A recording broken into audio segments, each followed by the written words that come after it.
Man, how come everything in the news is all the bad stuff like violence, crimes, and the raiders season again? They say that the ocean is rising and that the beaches are going to be drowned out in 50 years. The beaches? In 50 years? Who cares anyways? I'll be out of here by then. And they say that the polar bears and the unicorns are going to be extinct too. Whoa, kids, come on. Are you really gonna believe everything you hear in the news? Where are you getting your facts? Oh, you're in the Los Angeles compost or the LA's line? Don't pay attention to those things. It's nothing but mumbo jumbo. But in the newspaper it says that. No. There's nothing you can do to change things. Come on, Dude, stop being such a gloomy goose. I'm just being a realist. You're being a hater. Oh, what's all the racket going on here? Sounds like the Dodgers just lost, or the scientists just announced that the beaches are going to be gone in 50 years. Why all the noise?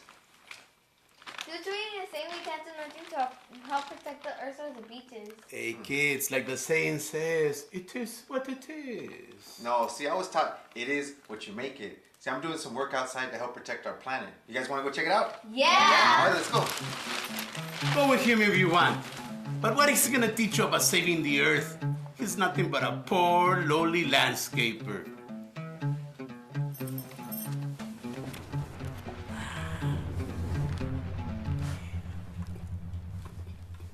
All right, kids, any idea where we're at?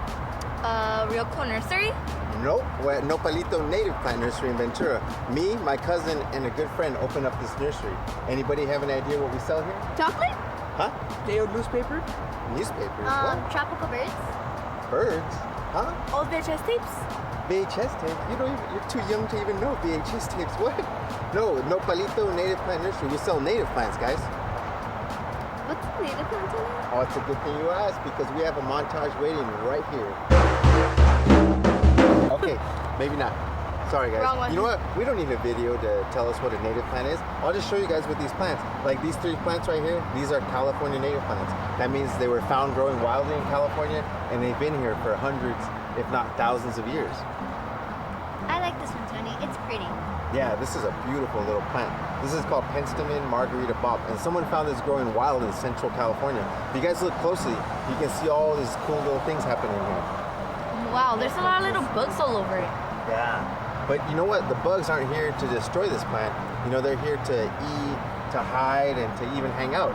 It's like this plant is almost like a little mall for the bugs, you know? It's like a movie theater and like a taco shop where they can eat, you know? Oh, I love tacos. I like tacos too. And you know what? You guys have time afterwards to go get some? Oh, heck yeah. Okay, let's go. Well, you know what? Okay, but let's get back to what we were talking about. So these plants, they're not just beautiful, right? They're here for the wildlife, they're here for hummingbirds to feed on, they're here for bees to feed on, and all that good stuff. Okay, Tony, it's starting to sound preachy. Yeah, we understand that native plants are important, but how does that involve us? Okay, you guys are right. You know what? So I know a scientist, and him and I are going to take you guys to a community garden where we can go look at a lot of these native plants, and we can go see how they change over the seasons. Spring, summer, fall, and winter, they're all going to look different.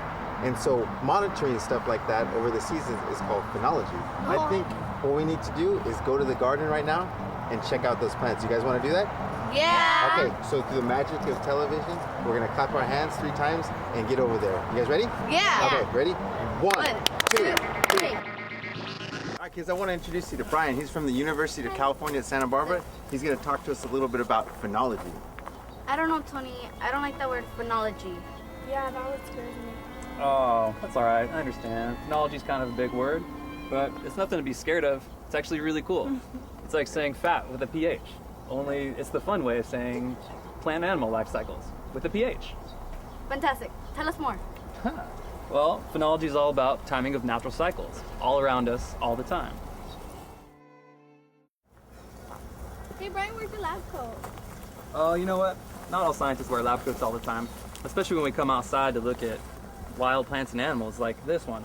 This is California fuchsia. It's a great example of phenology right now. It blooms in the summertime every year, so you can look forward to it every year. Just like with your favorite birds that migrate through in the spring, or even the gray whales that migrate up the coast in the spring too. And paying attention to when these events happen is how you monitor for phenology.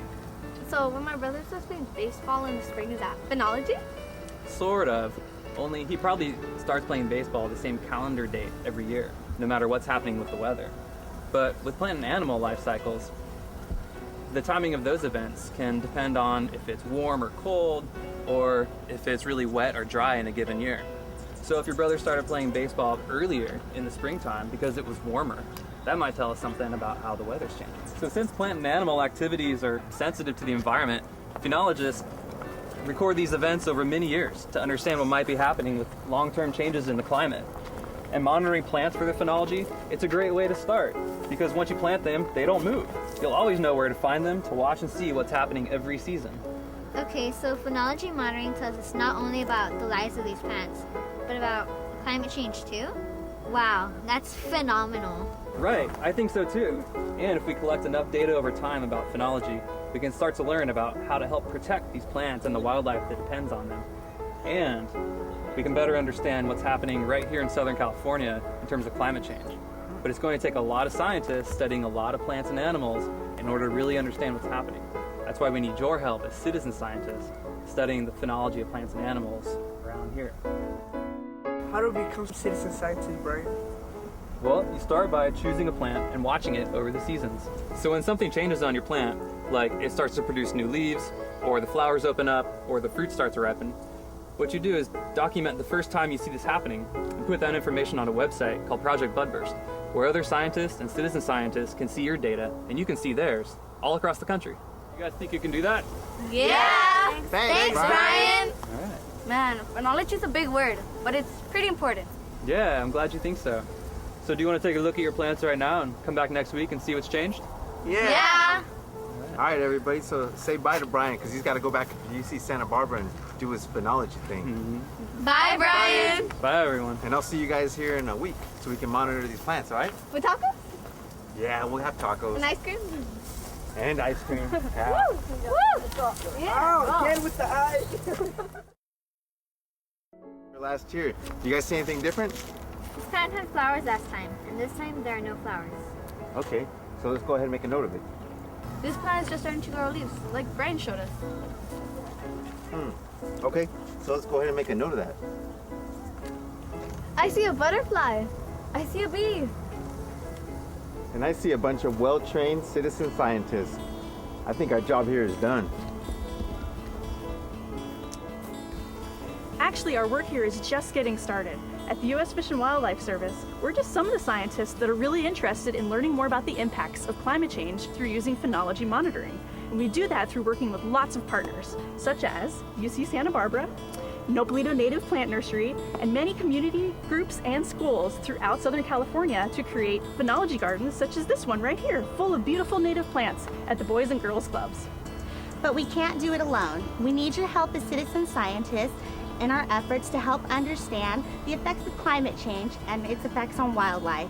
You can be a part of this important effort, and you can also be a part of the fun. And remember, your earth and community is what you make it. And you can make a difference.